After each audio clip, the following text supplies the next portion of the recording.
Here, Six. this is the stream. We bring an innovative, open-minded foundation conversation.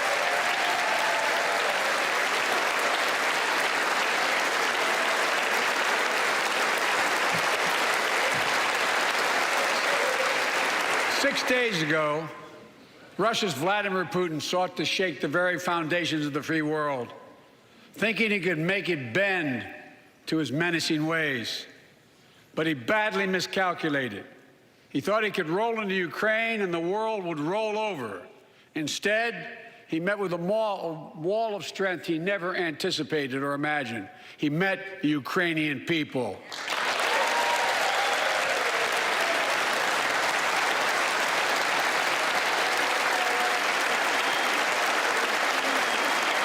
From President Zelensky to every Ukrainian, their fearlessness, their courage, their determination literally inspires the world. Groups of citizens blocking tanks with their bodies. Everyone from students to retirees to teachers turned soldiers defending their homeland. And in this struggle, President Zelensky said in his speech to the European Parliament, "Light will win over darkness." The Ukrainian ambassador to the United States is here tonight, sitting with the First Lady. Let each of us, if you're able to stand and send an unmistakable signal to the world of Ukraine.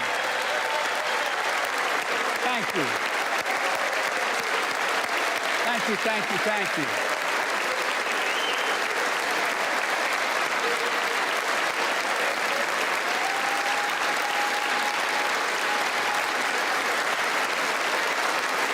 She's bright, she's strong, and she's resolved.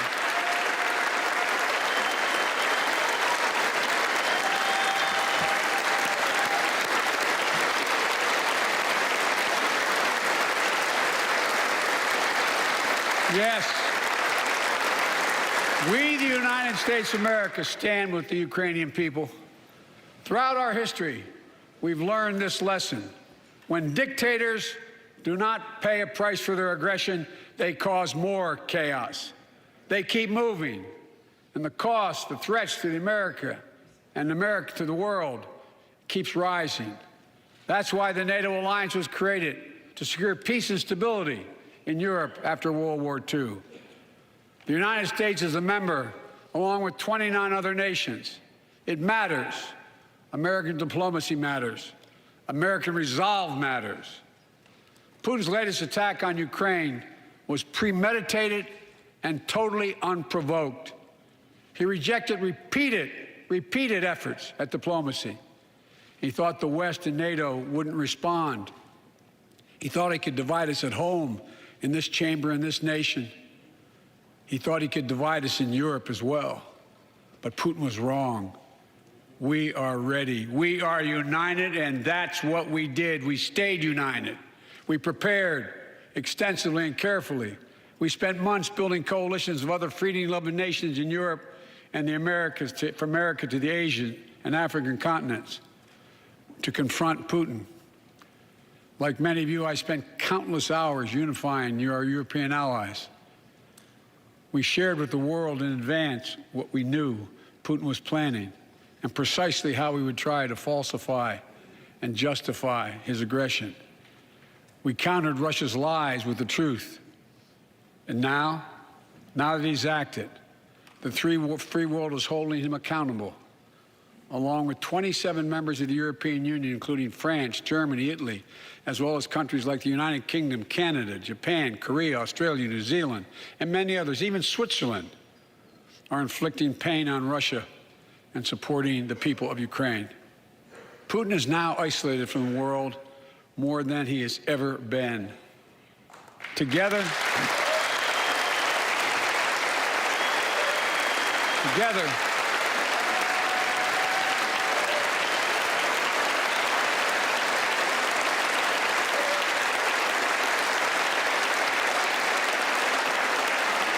along with our allies, we are right now enforcing powerful economic sanctions.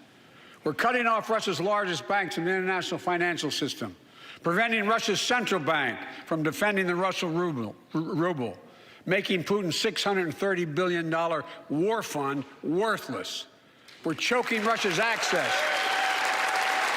We're choking Russia's access to technology that will sap its economic strength and weaken its military for years to come. Tonight, I say to the Russian oligarchs and the corrupt leaders who bilked billions of dollars off this violent regime, no more. The United States, I mean it.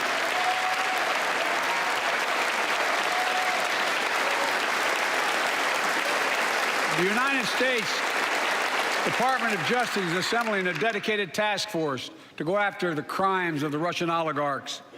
We're joining with European allies to find and seize their yachts, their luxury apartments, their private jets.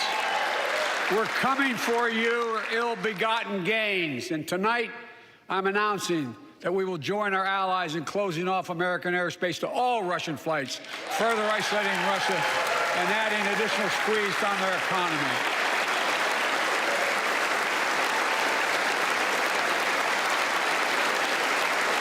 He has no idea what's coming. The ruble has already lost 30% of its value. The Russian stock market has lost 40% of its value, and trading remains suspended. The Russian economy is reeling, and Putin alone is the one to blame. Together with our allies, we're providing support to the Ukrainians in their fight for freedom. Military assistance, economic assistance, humanitarian assistance. We're giving more than $1 billion in direct assistance to Ukraine, and will continue to aid the Ukrainian people as they defend their country and help ease their suffering.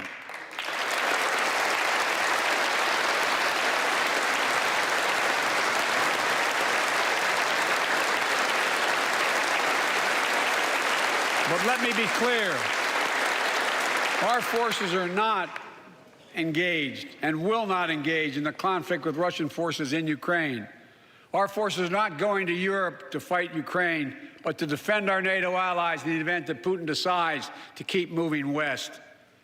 For that purpose, we have mobilized American ground forces, air squadrons, ship deployments to protect NATO countries, including Poland, Romania, Latvia, Lithuania, and Estonia. And as I've made crystal clear, the United States and our allies will defend every inch of territory that is NATO territory with the full force of our collective power. Every single inch.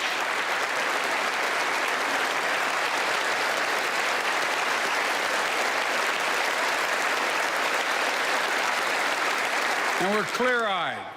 The Ukrainians are fighting back with pure courage. But the next few days, weeks, and months will be hard on them. Putin has unleashed violence and chaos. But while he may make gains on the battlefield, he'll pay a continuing high price over the long run. And a pound of Ukrainian people, the proud, proud people, pound for pound, ready to fight with every inch of energy they have.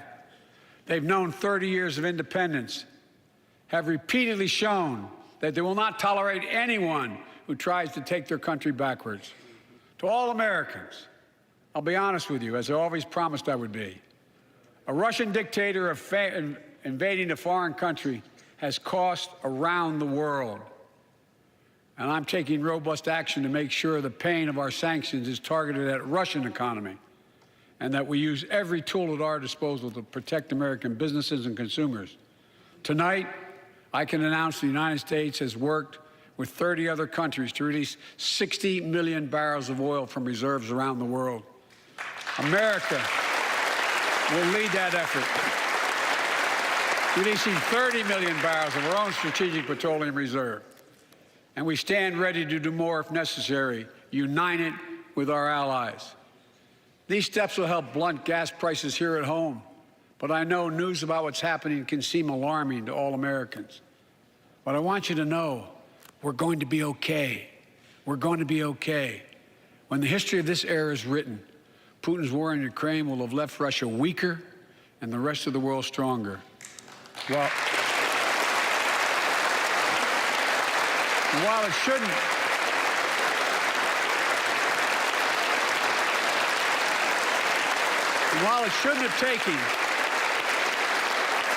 have taken something so terrible for people around the world to see what's at stake, now everyone sees it clearly.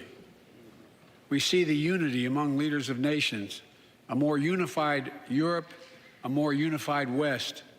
We see unity among the people who are gathering in cities and large crowds around the world, even in Russia, to demonstrate their support for the people of Ukraine. In the battle between democracy and autocracies, democracies are rising to the moment, and the world is clearly choosing the side of peace and security. This is the real test, and it's going to take time. So let us continue to draw inspiration from the iron will of the Ukrainian people. To our fellow Ukrainian Americans who forged the deep bond that connects our two nations, we stand with you. We stand with you. Putin may circle Kyiv with tanks, but he'll never gain the hearts and souls of the Iranian people. He'll never extinguish their love of freedom, and he will never weaken the resolve of the free world.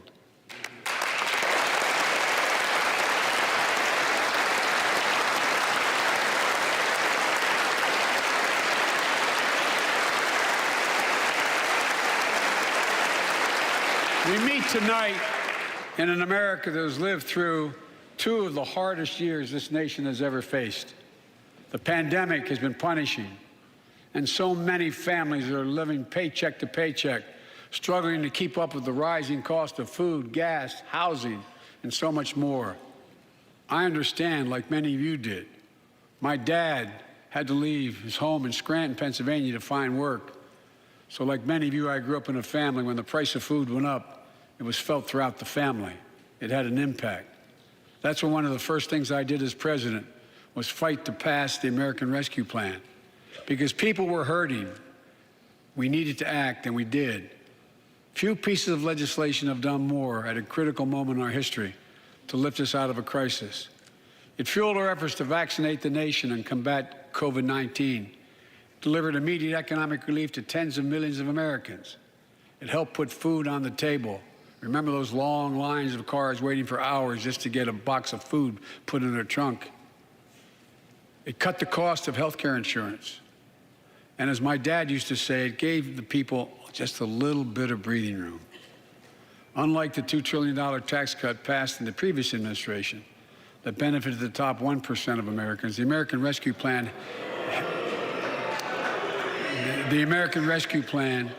helped working people and left no one behind. Folks,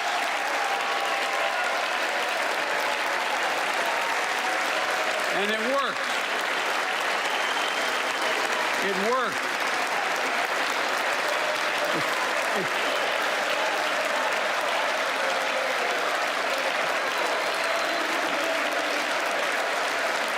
It worked.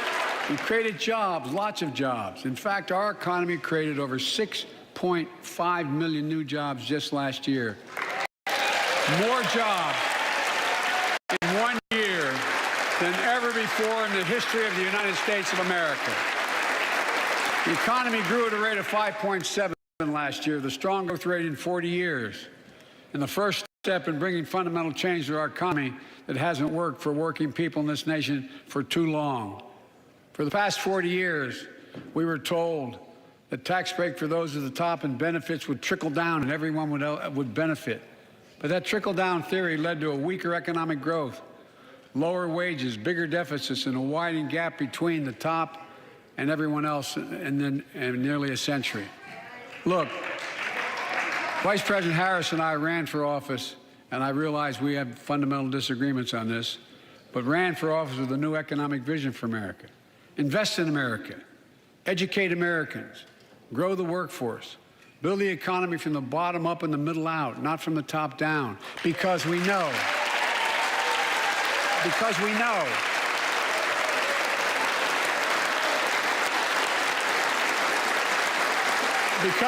when the middle class grows, the poor will way up and the wealthy do very well. America used to have the best roads, bridges, and airports on earth. And now our infrastructure is ranked 13th in the world. We won't be able to compete for the jobs of the 21st century if we don't fix it. That's why it was so important to pass the bipartisan infrastructure law. And I thank my Republican friends who joined to invest and rebuild America.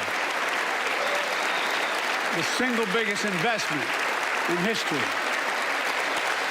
It was a bipartisan effort, and I want to thank the members of both parties who worked to make it happen. We're done talking about infrastructure weeks. We're now talking about an infrastructure decade. And look, it's going to transform America, to put us on a path to win the economic competition of the 21st century that we face with the rest of the world, particularly China. I've told Xi Jinping it's never been a good bet to bet against the American people. We'll create good jobs for millions of Americans, modernizing roads, airports, ports, waterways, all across America. And we'll do it to withstand the devastating effects of climate change and promote environmental justice. We'll build a national network of 500,000 electric vehicle charging stations. Begin to replace the poisonous lead pipes so every child, every American has clean water to drink at home and at school. We're going to provide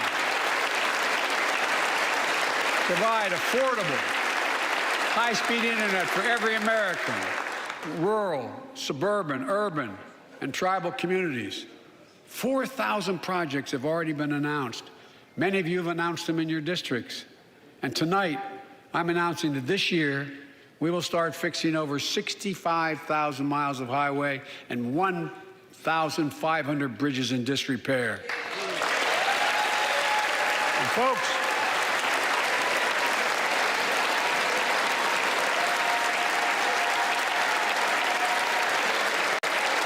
when we use taxpayers' dollars to rebuild America, we're going to do it by buying America.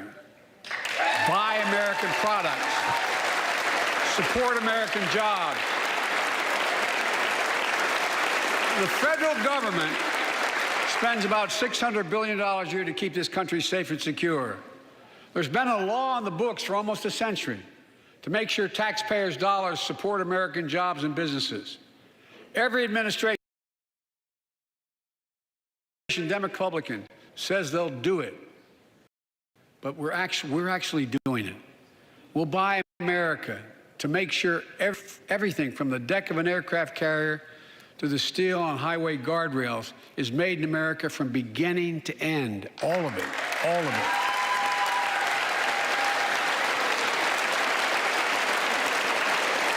But folks,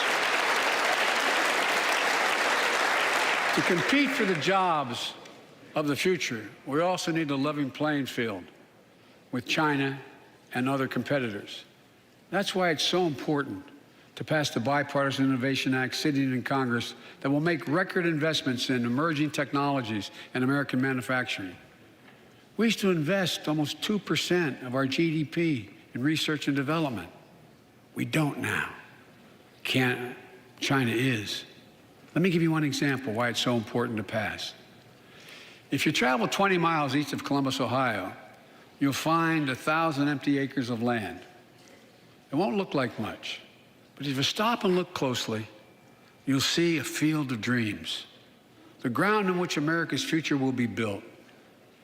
That's where Intel, the American company that helped build Silicon Valley, is going to build a $20 billion semiconductor megasite, up to 8 state-of-the-art factories in one place, 10,000 new jobs. And in those factories, the average job about $135,000 a year. Some of the most sophisticated manufacturing in the world to make computer chips the size of a fingertip, that power the world in everyday lives, from smartphones, technology, the internet, technology that's yet to be invented. But that's just the beginning. Intel CEO Pat Gelsinger, who is here tonight, I don't know where Pat is. Pat, there you go, Pat, stand up.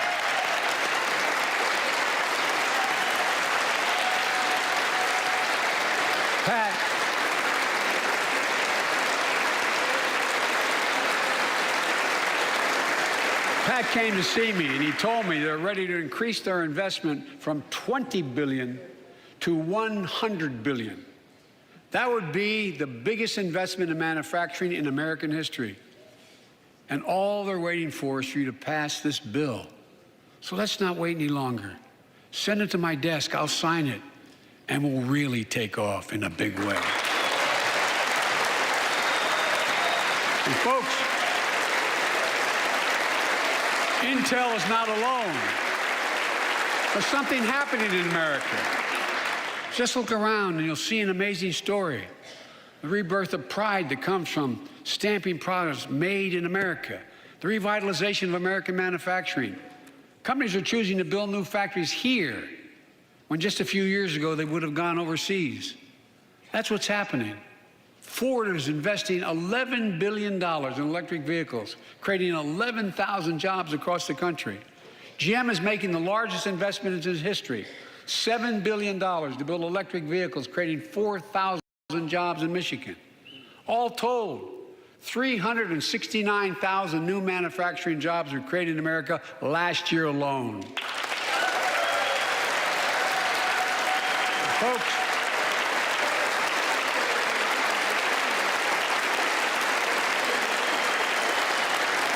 powered by people I've met like JoJo Burgess from generations of union steelworkers in Pittsburgh, who's here with us tonight. Where are you, JoJo?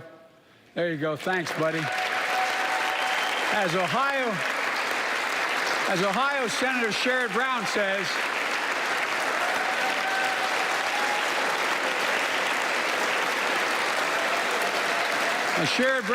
it's time to bury the label Rust Belt. It's time to see what used to be called the Rust Belt become the home of a significant resurgence of manufacturing. And with all the bright spots in our economy, record job growth, higher wages, too many families are struggling to keep up with their bills. Inflation is robbing them of gains they thought otherwise they would be able to feel. I get it. That's why my top priority is getting prices under control. Look, our economy roared back faster than almost anyone predicted. But the pandemic meant that businesses had a hard time hiring enough people because of the pandemic to keep up production in their factories.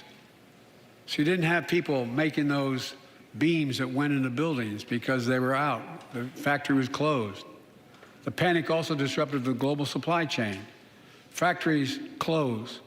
When that happens, it takes longer to make goods and get them to the warehouses, to the stores, and prices go up. Look at cars last year. 1/3 of all the inflation was because of automobile sales. There weren't enough semiconductors to make all the cars that people wanted to buy. And guess what? Prices of automobiles went way up, especially used vehicles as well. And so we have a choice. One way to fight inflation is to drive down wages and make Americans poorer. I think I have a better idea to fight inflation. Lower your costs, not your wages. And folks,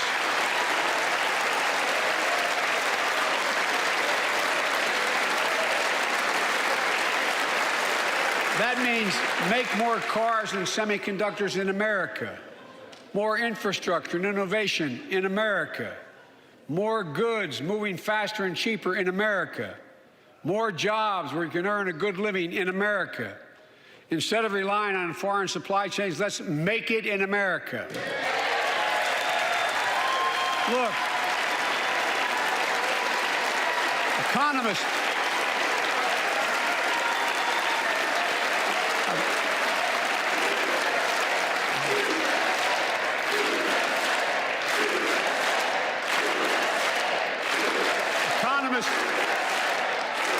call this increasing the productive capacity of our economy.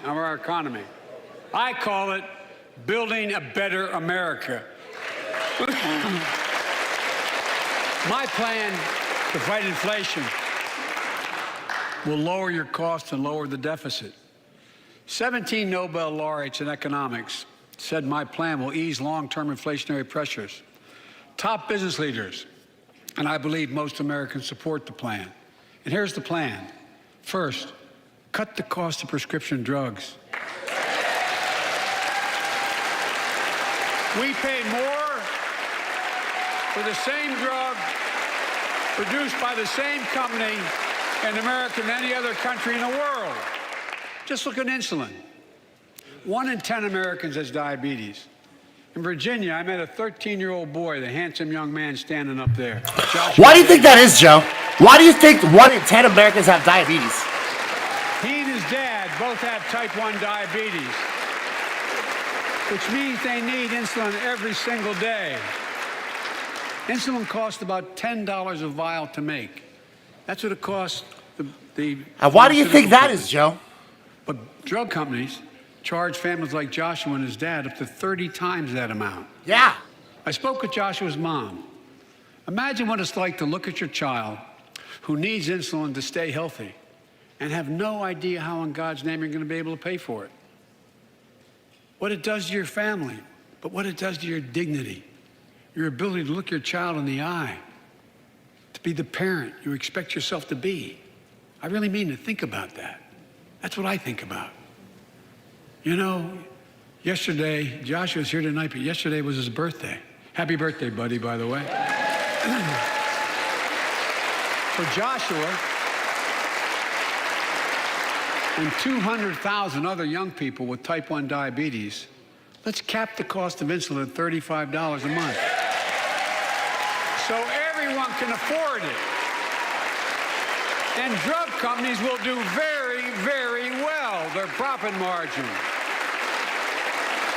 While we're at it, I know we have great disagreements on this floor with this. Let's let Medicare negotiate the price of prescription drugs.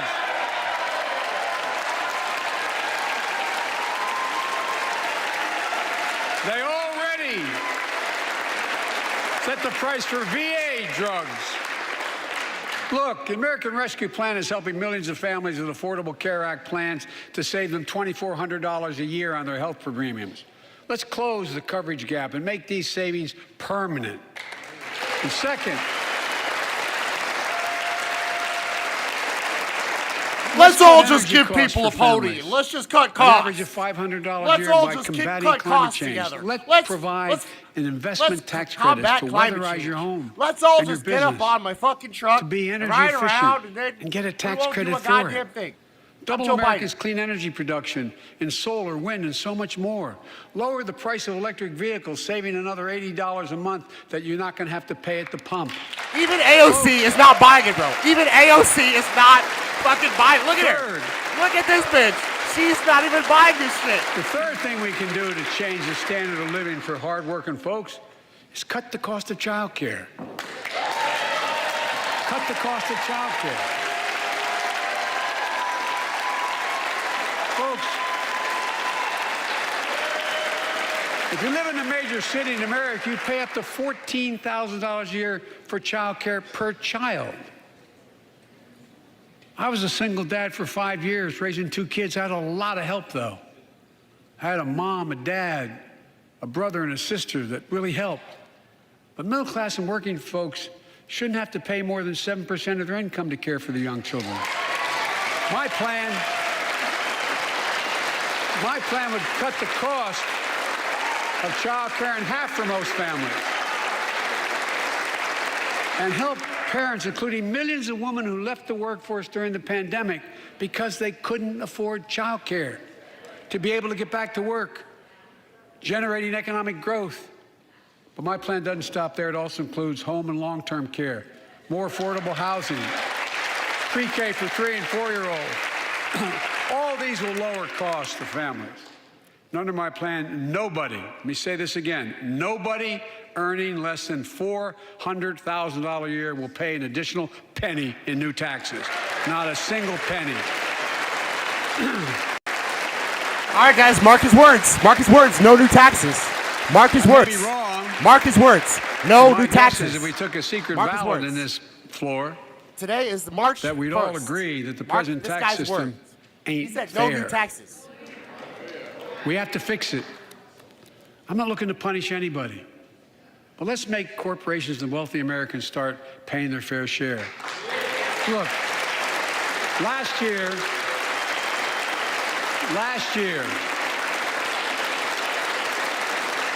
and like Chris Coons and Tom Carper and my distinguished Congresswoman, we come from the land of corporate America. There are more corporations incorporated in America than every other state in America combined. And I still won 36 years in a row. The point is, even they understand they should pay just a fair share. Last year, 55 of the Fortune 500 companies earned $40 billion in profit and paid zero in federal taxes. Now look, it's not fair. That's why I proposed a 15% minimum tax rate for corporations. And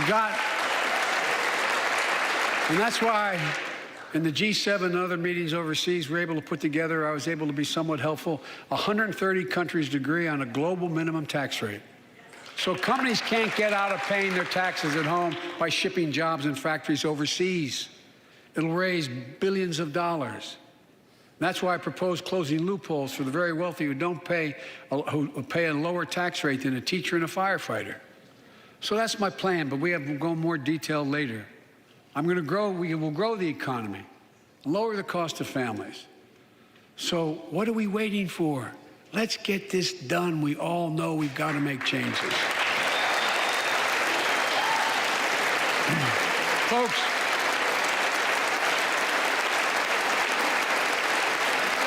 and while you're at it, confirm my nominees for the Federal Reserve, which plays a critical role in fighting inflation. My plan will not only lower costs and give families a fair shot, it will lower the deficit. The previous administration not only ballooned the deficit with those tax cuts for the very wealthy and corporations, it undermined the watchdogs, the job of those to keep pandemic relief funds being wasted. Remember we had those debates about whether or not those watchdogs should be able to see every day how much money was being spent, where was it going to the right place? In my administration, the watchdogs are back. And we're going to go after the criminals who stole billions of relief money meant for small business and millions of Americans. Tonight, I'm announcing that the Justice Department will soon name a chief prosecutor for pandemic fraud.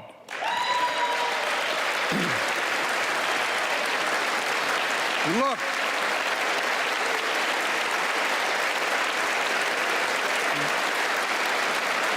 I think we all agree, thank you. By the end of this year, the deficit will be down to less than half of what it was before I took office. The only president ever to cut the deficit by more than $1 trillion in a single year. Lowering your cost also meant demanding more competition. I'm a capitalist, but capitalism without competition is not capitalism. Capitalism without competition is exploitation. It drives up profits. And corporations have to compete. Their profits go up and your prices go up when they don't have to compete. Small businesses and family farmers and ranchers, I need not tell some of my Republican friends from those states. Guess what? You got 4 basic meat packing facilities. That's it. You play with them or you don't get to play at all. And you pay a hell of a lot more. A hell of a lot more because there's only 4. See what's happening with ocean carriers moving goods in and out of America. During the pandemic, about half a dozen or less foreign-owned companies raised prices by as much as 1,000% and made record profits. Tonight, I'm announcing a crackdown on those companies overcharging American businesses and consumers. And folks,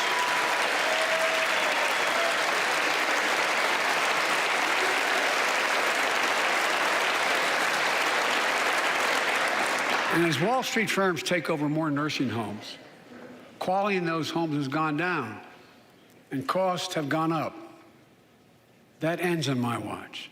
Medicare is going to set higher standards for nursing homes and make sure your loved ones get the care they deserve and that they inspect and they will look at closely. We're also going to cut costs to keep the economy going strong and giving workers a fair shot, provide more training and apprenticeships, hire them based on skills, not just their degrees. Let's pass the Paycheck Fairness Act and paid leave. Raise the minimum wage to $15 an hour and extend the child tax credit so no one has to raise a family in poverty. Let's increase Pell Grants, increase our historic support for HBCUs, and invest in what Jill Our First Lady, who teaches full-time, calls America's best-kept secret, community colleges. Look, let's pass the PRO Act. When a majority of workers want to form a union, they shouldn't be able to be stopped. When we invest in our workers and we build an economy from the bottom up and the middle out together, we can do something we haven't done in a long time: build a better America. For more than 2 years, COVID has impacted every decision in our lives and the life of this nation. And I know you're tired, frustrated, and exhausted. That doesn't even count the close to 1 million people who sit at a dining room table or a kitchen table and look at an empty chair because they lost somebody. But I also know this: because of the progress we've made, because of your resilience and the tools that we have been provided by this Congress, tonight I can say we're moving forward safely back to more normal routines. We've reached a new moment in the fight against COVID-19, where severe cases are down to a level not seen since July of last year. Just a few days ago, the Center for Disease Control and Prevention issued a new mask guidelines.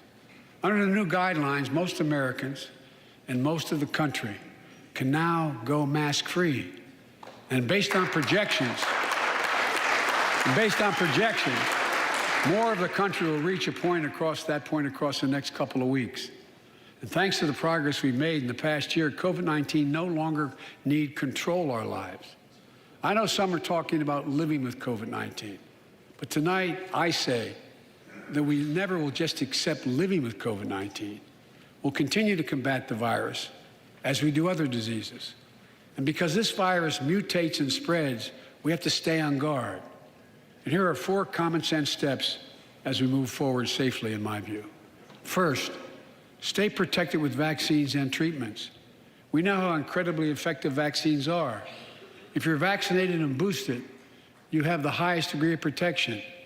We'll never give up on vaccinating more Americans. Now, I know parents with kids under 5 are eager to see their vaccines authorized for their children. Scientists are working hard to get that done. We'll be ready with plenty of vaccines if and when they do. We're all ready. We are also ready with antiviral treatments. If you get COVID-19, the Pfizer pill reduces your chances of ending up in the hospital by 90%. I've ordered more pills than anyone in the world has. Pfizer is working overtime to get us 1 million pills this month and more than double that next month. And now we're launching the Commercial for Pfizer. Commercial for Pfizer. So people can get tested at a pharmacy, and if they prove positive, receive the antiviral pills on the spot at no cost. And folks, if you're immunocompromised or have some other vulnerability, we have treatments and free high-quality masks. We're leaving no one behind or ignoring anyone's needs as we move forward. On testing, we've made hundreds of millions of tests available, and you can order them for free to your doorstep.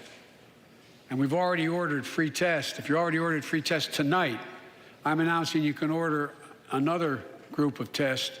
Go to covidtest.gov starting next week, and you can get more tests. Second, we must prepare for new variants. Over the past, we've gotten much better at detecting new variants. If necessary, we'll be able to develop new vaccines within 100 days instead of maybe months or years. And if Congress provides the funds we need, we'll have new stockpiles of tests, masks, pills ready if needed. I can't promise a new variant won't come, but I can promise you we'll do everything within our power to be ready if it does. Third,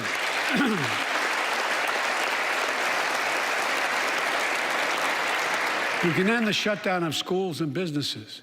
We have the tools we need. It's time for America to get back to work and fill our great downtowns again with people. People working from home can feel safe and begin to return to their offices. We're doing that here in the federal government. The vast majority of federal workers will once again work in person. Our schools are open. Let's keep it that way. Our kids need to be in school.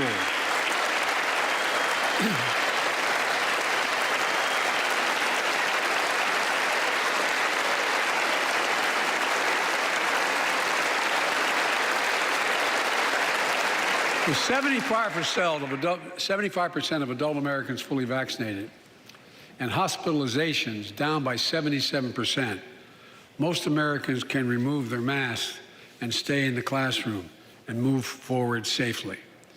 We achieved this because we provided free vaccines, treatments, tests, and masks.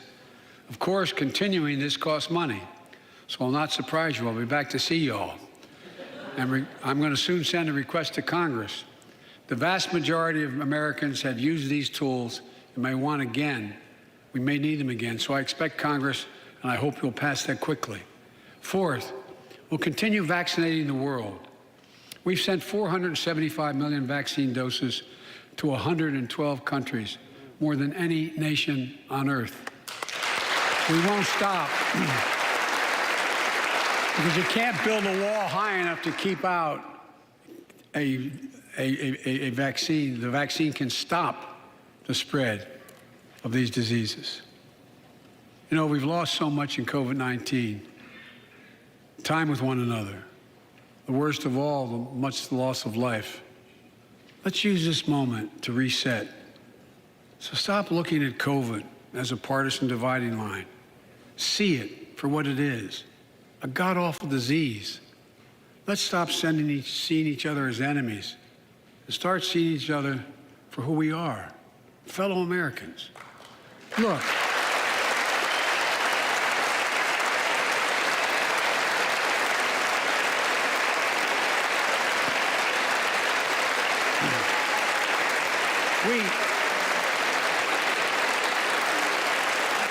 we can't change how divided we've been. It was a long time in coming.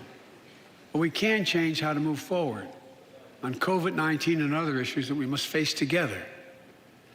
I recently visited New York City Police Department days after the funerals of Officer Wilbur Mora and his partner, Officer Jason Rivera. They were responding to a 9/11 call when a man shot and killed them with a stolen gun. Officer Moore was 27 years old. Officer Rivera was 22 years old. Both Dominican Americans who grew up in the same streets that they later chose to patrol as police officers. I spoke with their families, and I told them that we were forever in debt for their sacrifices and will carry on their mission to restore the trust and safety in every community deserves. Like some of you that have been around for a while, I've worked with you on these issues for a long time. I know what works. Investigating crime prevention and community policing, cops who walk the beat, who know the neighborhood, and who can restore trust and safety. Let's not abandon our streets or choose between safety and equal justice. Let's come together and protect our communities, restore trust, and hold law enforcement accountable. That's why the Justice Department has required body cameras, banned chokeholds, and restricted no-knock warrants for its officers. That's why the American Rescue Plan that you all provided $350 billion that cities, states, and counties can use to hire more police, invest in more proven strategies.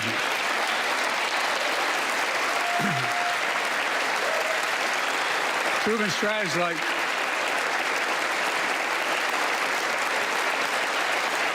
strategies like community violence interruption, trusted messengers, breaking the cycle of violence and trauma, and giving young people some hope. We should all agree the answer is not to defund the police, it's to fund the police. Fund them. Fund them.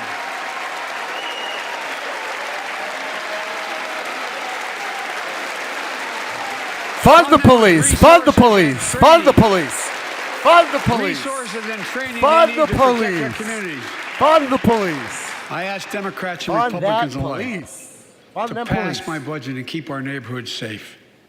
And we'll do everything in my power to crack down on gun trafficking of ghost guns that you can buy online, assemble at home, no serial numbers, can't be traced. I ask Congress to pass proven measures to reduce gun violence.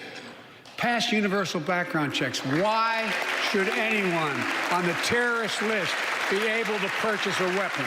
Why? Why? And folks,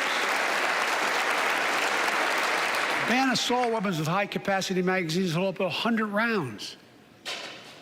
You think the deer are wearing Kevlar vests? Look, repeal the liability shield. It makes gun manufacturers the only industry in America that can't be sued. The only one. Imagine had we done that with the tobacco manufacturers.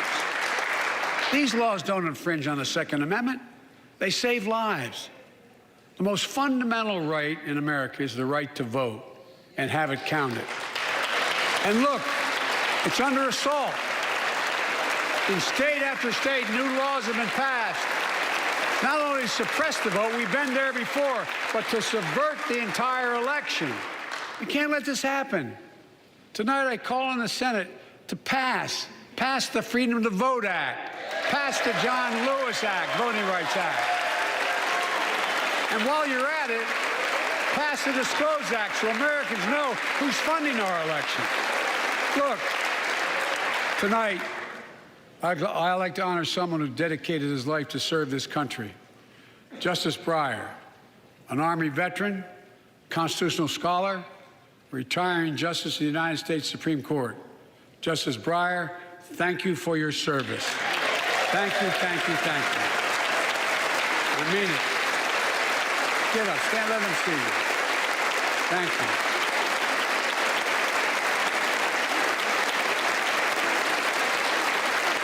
And we all know, no matter what your ideology, we all know one of the most serious constitutional responsibility a president has is nominating someone to serve on the United States Supreme Court.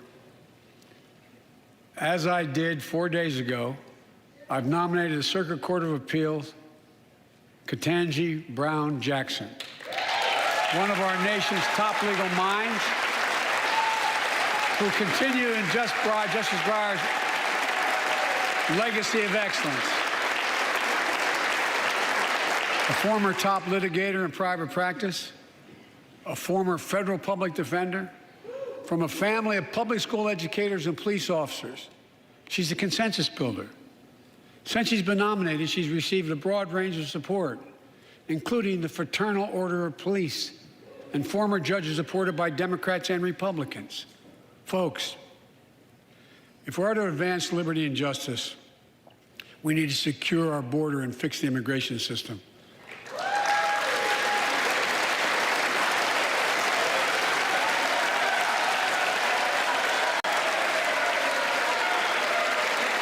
This is the most Republican fucking speech I've heard in a long time, guys. This is the most Republican and as you might guess, fucking I State think of the we Union can do both. Since fucking at our border, even more Republican than Trump. Install new technology like cutting-edge scanners to better detect drug smuggling. We've set up joint patrols with Mexico and Guatemala to catch more human traffickers. We're putting in place dedicated immigration judges in significant larger number so families fleeing persecution and violence can have their cases heard faster, and those who don't legitimately hear can be sent back. We're screening, we're securing commitments and supporting partners in South and Central America to host more refugees and secure their own borders. We can do all this while keeping lit the torch of liberty that has led a generation of immigrants to this land, my forebears and many of yours. Provide a pathway to citizenship for dreamers, those with temporary status, farm workers, essential workers. Revise our laws so businesses have workers they need and families don't wait decades to reunite. It's not only the right thing to do, it's economically smart thing to do. That's why the immigration reform is supported by everyone from labor unions to religious leaders to the U.S. Chamber of Commerce. Let's get it done once and for all. Folks,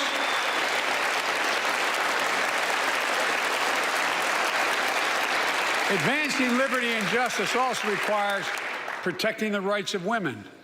The constitutional right affirmed by Roe v. Wade, standing precedent for half a century, is under attack as never before. If you want to go forward, not backwards, we must protect access to health care, preserve a woman's right to choose, and continue to advance maternal health care for all Americans. And folks, for our LGBTQ plus Americans, let's finally get the Bipartisan Equality Act to my desk. The onslaught of state laws targeting transgender Americans and their families It's simply wrong. And I said last year, especially to our younger transgender Americans, I'll always have your back as your president so you can be yourself and reach your God-given potential. Folks,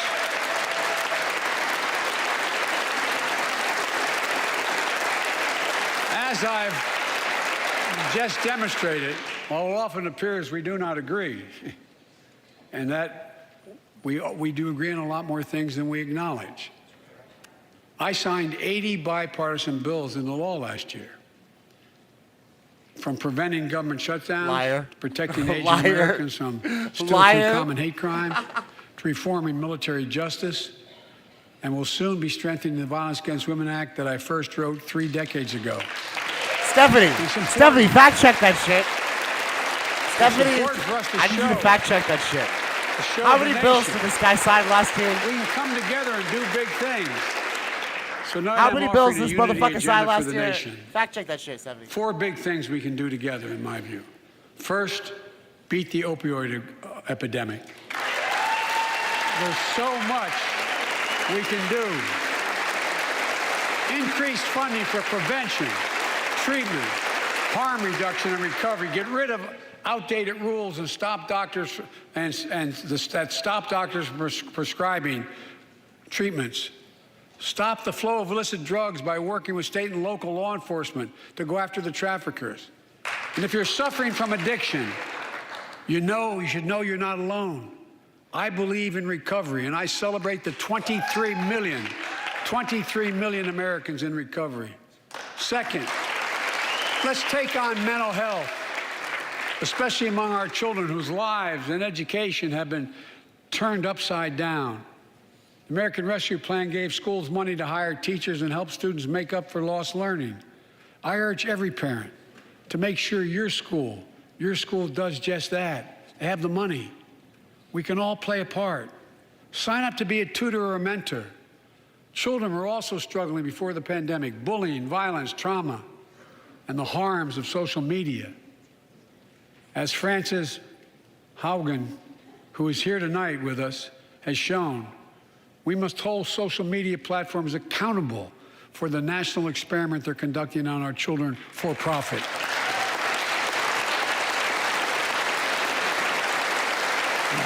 Folks, thank you. Thank you for the courage you showed. It's time to strengthen privacy protections, ban targeted advertising to children, demand tech companies stop collecting personal data on our children, and let's get all Americans the mental health services they need. More people can turn for help and full parity between physical and mental health care if we treat it that way in our insurance. Look,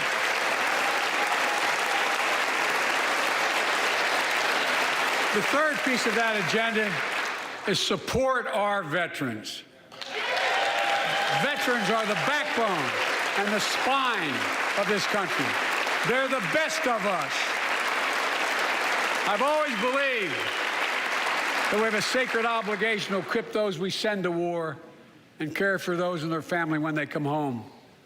My administration is providing assistance in job training, housing, and now helping lower-income veterans get VA care debt-free. And our troops in Iraq and Afghanistan have faced many dangers, one being stationed at bases breathing in toxic smoke from burn pits. Many of you have been there. I've been in and out of Iraq and Afghanistan over 40 times. These burn pits that incinerate waste, the waste of war, medical and hazardous material, jet fuel, and so much more. And they come home, many of the world's fittest and best trained warriors in the world. Never the same. Headaches, numbness, dizziness. A cancer that would put them in a flag-draped coffin. I know. One of those soldiers was my son, Major Beau Biden. I don't know for sure if the burn pit that he lived near, that his hooch was near in Iraq, and earlier than that in Kosovo. Shut the fuck up, because bro. of his brain cancer, the disease of so many Oh other my troops. God, is this guy done? But I am committed to find out everything we can, committed to military families like Danielle Robinson from Ohio, the widow of Sergeant First Class Heath Robinson. He was born a soldier, Army National Guard, combat medic in Kosovo and Iraq, stationed near Baghdad, just yards from burn pits the size of football fields. Danielle is here with us tonight. They loved going to Ohio State football games.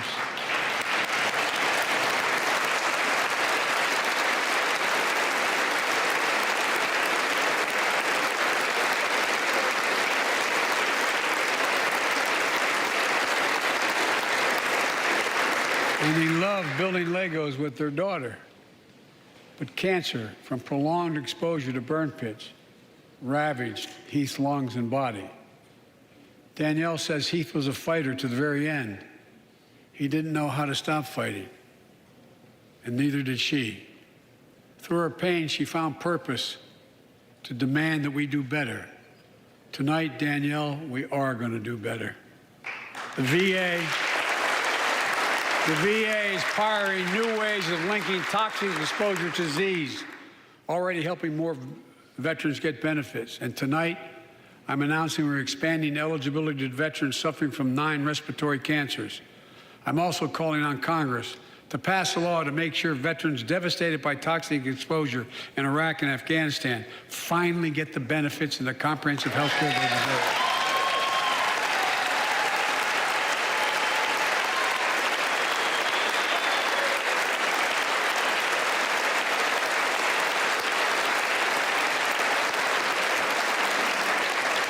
And fourth and last, let's end cancer as we know it. This is personal.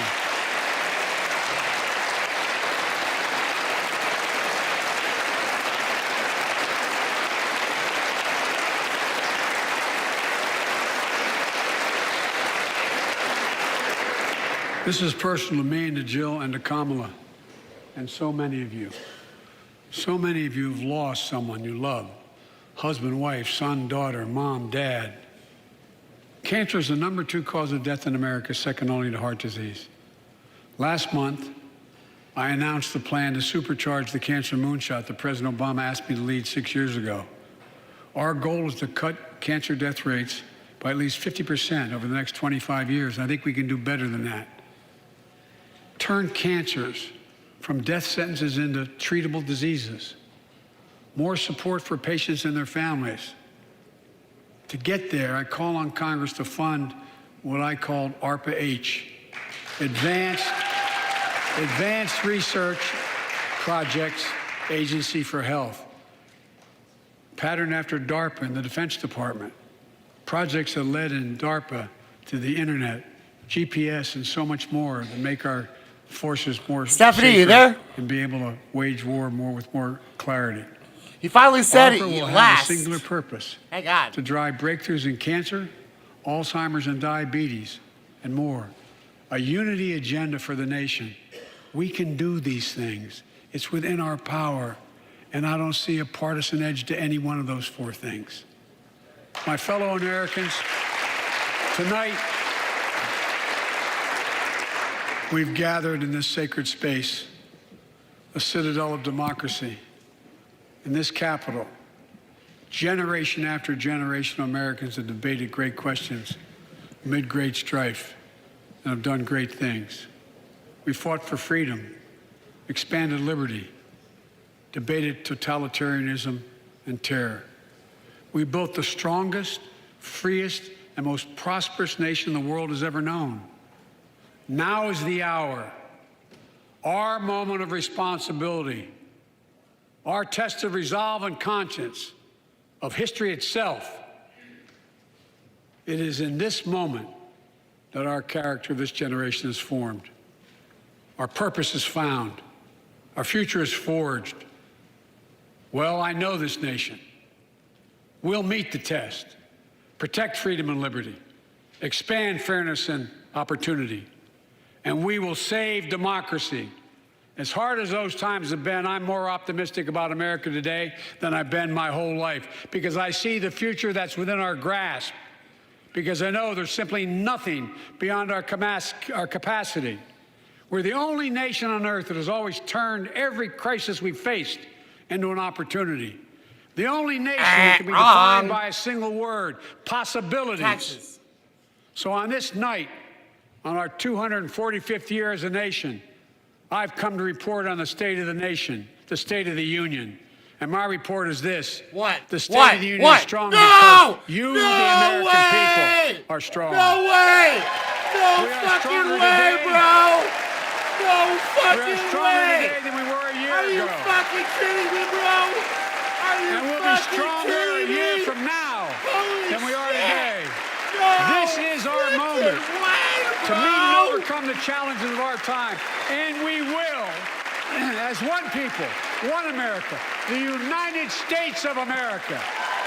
God bless you all, and may God protect our troops. Thank you. Go get him. Holy shit! No fucking way, bro! There you have it, Holy President Biden, his first State of the Union No address. freaking About way, an dude! hour and 2 minutes long. You freaking kidding He me? had a lot to cover tonight. He had a lot to cover Obviously, tonight, this guy. The Look at war, that. the Russian war in Ukraine.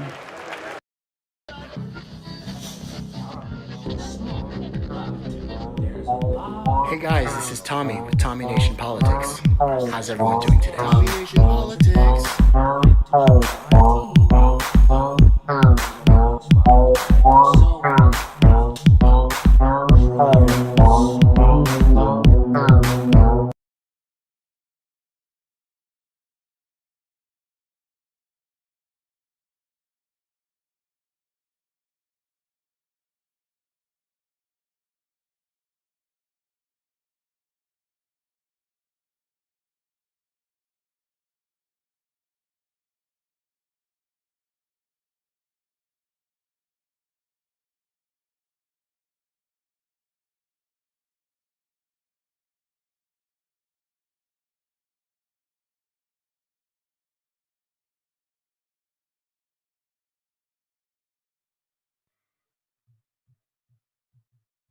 You there, Stephanie?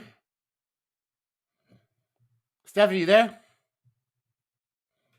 Stephanie! Can you hear me? Bro, I see you. I see your avatar, but I don't see you, bro. Stephanie, I don't hear you. Guys, while Stephanie, can you hear me? Guys, I don't hear you. Guys, this was a lot. Let me just tell you. It was a load of shit. Let's just put it that way. Let me get some music on so I can talk about all these issues. It'll take too long to take that. Stephanie, you're on the stream, but I don't hear you at all. I don't hear you. Your mic is not on. Y'all hear us, Stephanie? I don't hear it. No. I don't know what's up with that.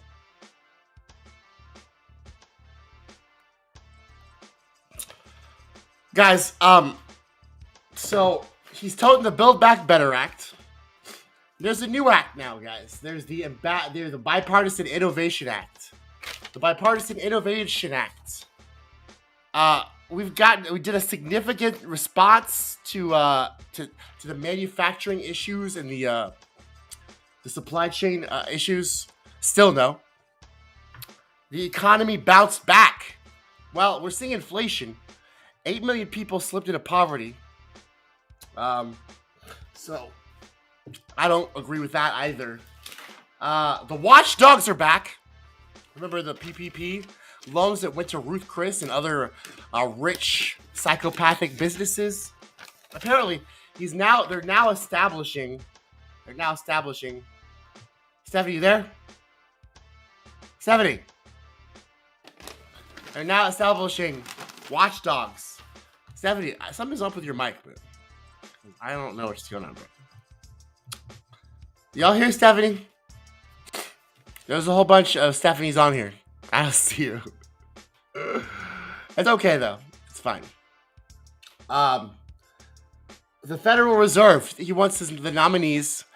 Biden wants the nominees of the Federal Reserve. Fucking whatever. I don't even know what Biden wants about the Federal. Look, so Janet Yellen was the Secretary of the Treasury, who came from the Fed. That was the Secretary of the Treasury. She's now in his cabinet. Now he's got to nominate some other fucking watchdogs of the Treasury. He gave us a list of 4 things that he wants to be done during his second term in office. The first one is the more vaccines, more shots in the arms, more jabs. The second, he wants Pfizer to make sure that they have the pills ready for immunodeficient motherfuckers. Doesn't want to leave anyone behind, guys. The second thing, doesn't want to leave anyone behind. The third thing Biden wants is the Equality Act, which is going to help transgendered and bisexual and gay people such as myself give our God-given potential. Our God-given potential, guys. And the fourth he wants is a safe and secure America. He spent a lot of time during the beginning of the bullshit warmongering like a right-winger. He was warmongering like a right-winger hardcore all through this fucking shit. We're gonna send troops in. NATO's gonna fucking be part of it. We're never gonna fucking tell Putin his national security issues or his thoughts on his national security issues matter. Putin, he doesn't get a fucking say in this. Even though he's invaded Ukraine, he's hit the second, by the way, he's hit the second largest city in Ukraine. Putin has. We're still not going to even consider Putin's national security issues or his or whatever he has to say. They sat down to talks yesterday, by the way. Has anything come of that? No, not at all. So, guys, I don't know, bro.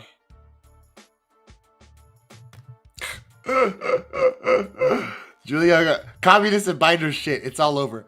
Bro, I hope it's not all over. Let me just tell you that, okay? Because, like, literally, I don't want to die in a nuclear holocaust. I've been spending a lot of my time playing Fallout, guys, just to, like, reacquaint myself with, Hey, Stephanie, you there? Alright. Just, like, reacquaint myself with, what's going on. There's Nuka-Colas in Fallout. There's all kinds of shit.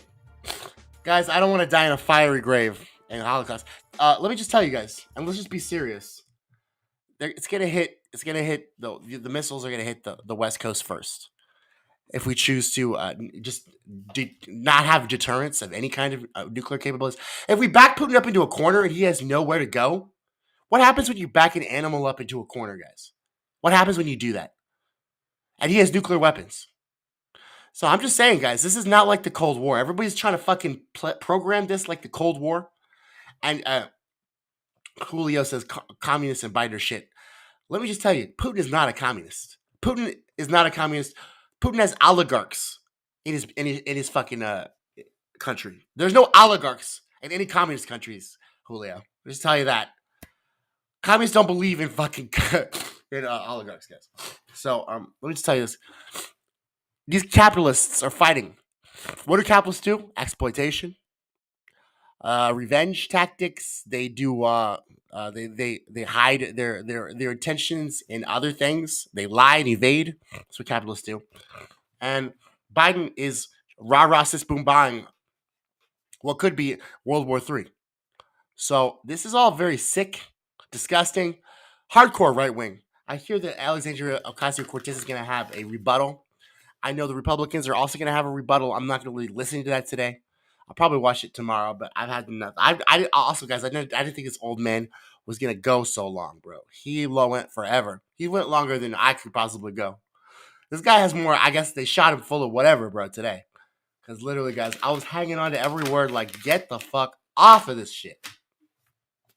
But, guys, be free thinking, innovative, open-minded. I'm going to come back probably with more thoughts later on. Stephanie was supposed to be on with me. I was so excited about it, but I guess she's having technical difficulties. We definitely got to have some more commentary on this stuff, guys. So, no matter the technical difficulties, be free thinking, innovative, and open-minded. We're going to get together with you. I'm probably going to have her do just a stream herself because, like, literally, she should. Welcome back, Stephanie, though. And don't worry, Stephanie. We're going to have plenty of opportunities to talk about this war because it doesn't look like it's ending anytime soon. Guys, good night and good luck. And pray for our country. We've given it to murderers, liars, thieves, and hoaxsters. We're in a lot of trouble, guys. Even though I don't agree with Julio on this communist and Biden or shit, it's all over. I could agree with it's all over. I agree with Biden shit. There's no communists in this story, unfortunately.